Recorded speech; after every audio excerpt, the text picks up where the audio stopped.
This is the Mushroom Murder Trial podcast. My name is Lisa and welcome to my show.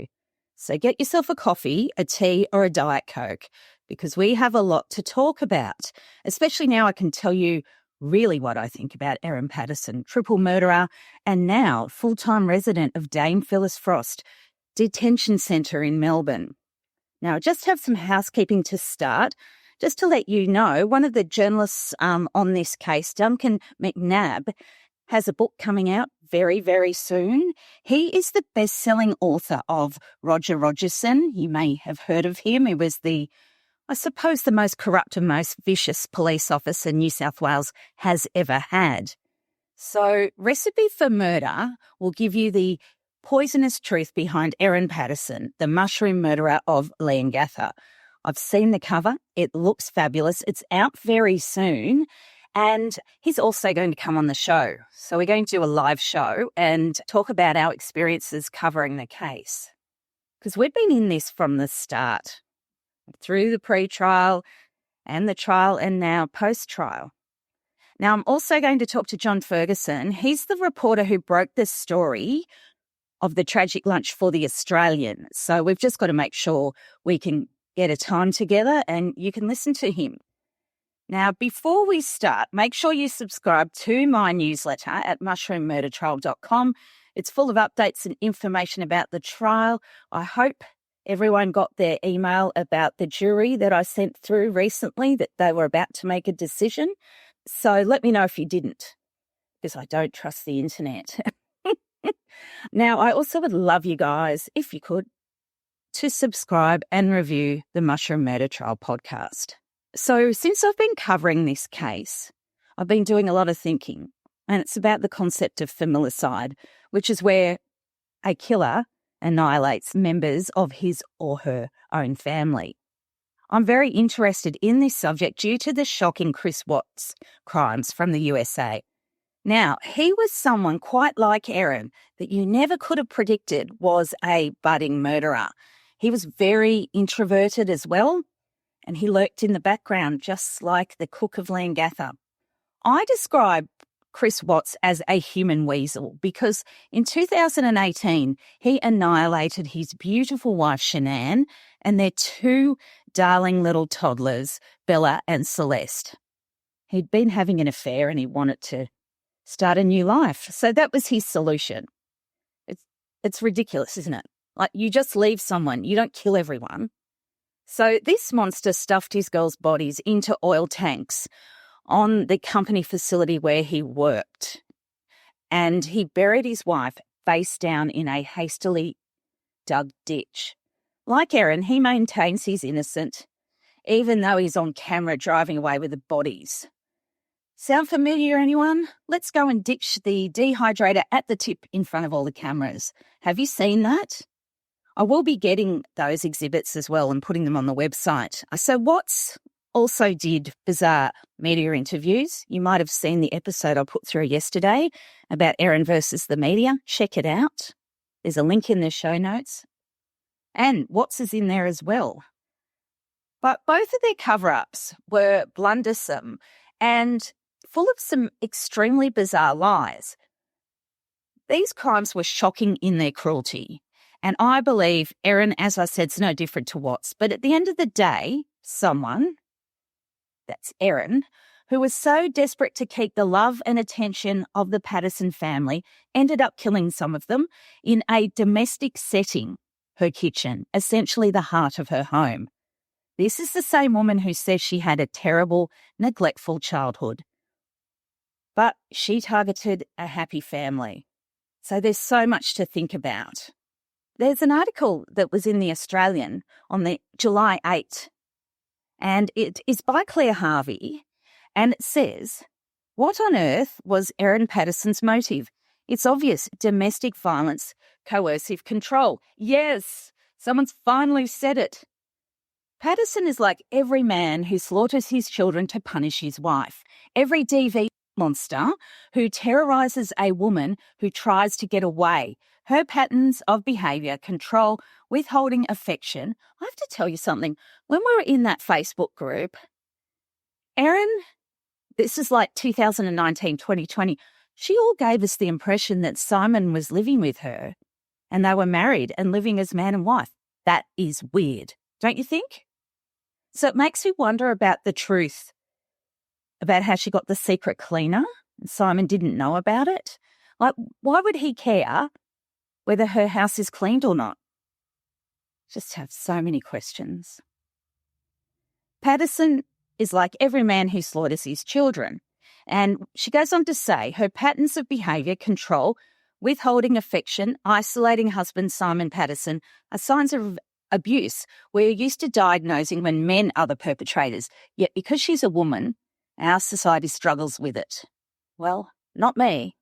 The dominant partner frequently excludes and marginalises their spouse, who spends time, yes, Simon spent time in caravan parks and rented flats, and who idolise the dominant partner, hoping in vain for a permanent resolution. The dominant partner uses emotional blackmail, claims of illness suffered by themselves and the children to create a sense of drama and suspense. That's what Erin was like in the group. Dramatic, seeking attention, and want it to be in everyone's business. When the dominant partner wrong-foots the submissive partner by choosing moments to suddenly walk away, like on a family holiday drive around Australia, just like Erin, and then returns with the cool expectation of being restored to their dominant position. The dominant partner demeans and mocks the submissive partner's faith and family. So when the powerless partner makes a first step towards independence, self-describing as separated on a tax return, something so little, but it set her off. The dominant partner is enraged and begins a campaign of abuse, belittlement, rage and disparagement. So, yes, we heard in the court Erin's son say that Dad had been doing a lot of bad things to Mum. Well, how would he know other than Erin told him that? There's trying to unsuccessfully draw extended family into the dispute. The dominant partner organises a showdown where a made-up dramatic story of a serious illness is to be told. That's the cancer story. We know that, don't we? So when the crime is discovered, the dominant partner lies, blames the spouse, claims to be the real victim. That's what Erin excels at, is claiming to be the victim. She did it in the group, and those emails, like, I wasn't close with Erin, but I annoyed her a couple of times, I think, and I got these emails. And when I saw them in court, I was just like, oh my God, because it's just so, what's the word I'm looking for? Just so self-satisfied, but you're also the victim. Mate, you're not the victim. As we know, it's coercive control. She wiped out his family, and that's the motive. I agree with Claire Harvey. One partner in the marriage was independently wealthy and dominant in every way, intellectually, financially, and in terms of the time they can devote to controlling the house, the children, access to extended family. Okay, so now let's move on to the Erin I knew in the Keep Kelly Lane Behind Bars Facebook group, the Herald Sun. I've got to say they're bringing out the exclusives at the moment. I've even subscribed because they've been incredible. So Brooke Craig has got an article that says the lies that got, quote, crazy Erin sacked from an air traffic control gig. My friend was over here yesterday and she said to me, Lisa, you told me she was an air traffic controller. When, yeah, she said, that's so disturbing. I agree. I'm sure you do too. This is just an amazing story. It's just got so many colours of grey. So former colleagues of triple murderer Erin Patterson have described her as a, quote, pathological liar who managed to get guys wrapped around her little finger. That's fascinating. We must get to the bottom of that.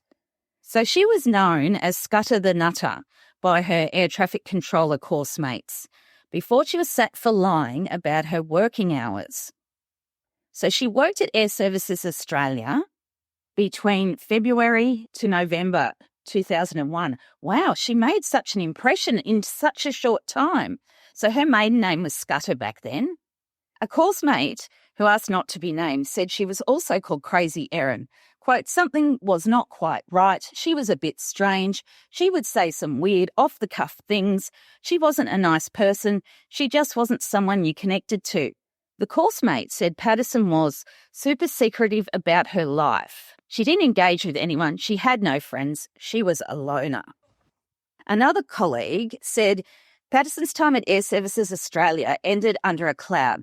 They said management became sceptical that she was regularly leaving work early, but claiming the time. After checking the CCTV, there you go, Erin, you should have learnt the first time from the car park, they were able to confirm their suspicions.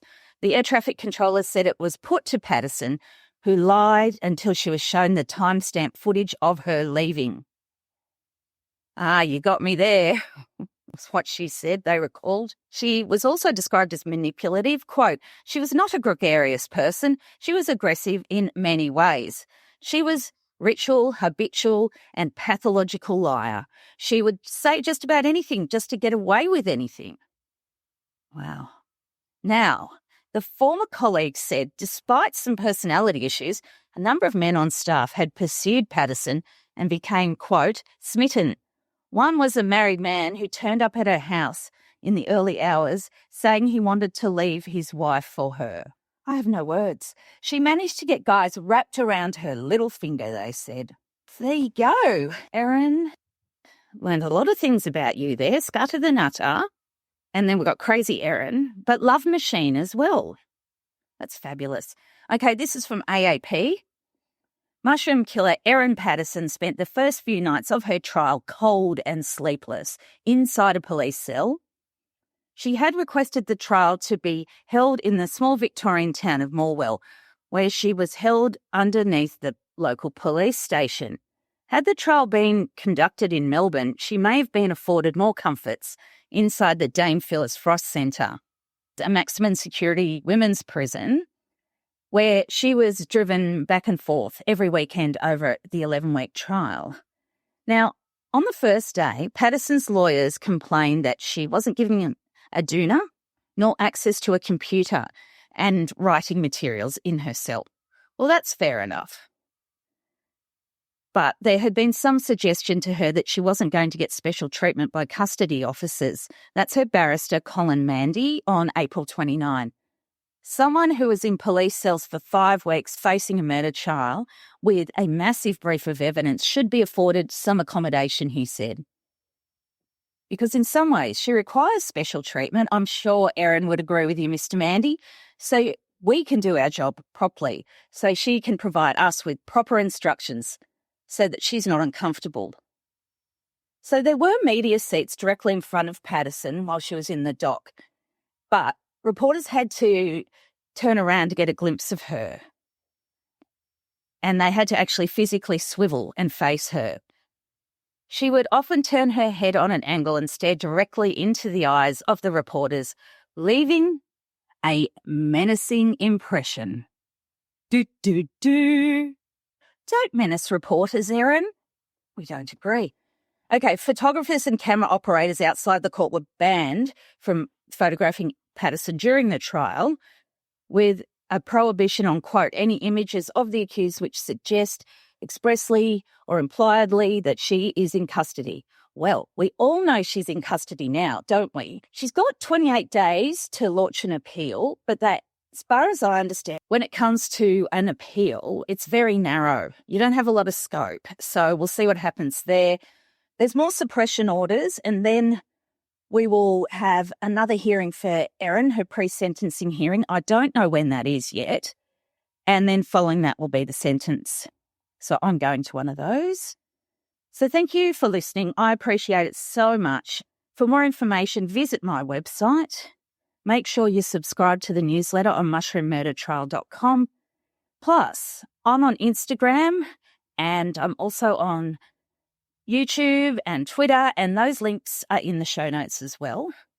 And if you're feeling like rewarding me for the thousands of hours I've spent on this work, I have a Buy Me a Coffee membership where you can one-off pay me $5 as a thank you, but only if you can afford it. I mean, you giving me your time is the greatest honour. I really appreciate it, so thank you. Now, those people who are waiting for their stickers, right, forager of facts, you'll be able to get your sticker very, very soon. I just haven't got to the post office, even though it's less than 100 metres away from my house. But that's what happens when you're covering the mushroom trial. So have a fabulous day.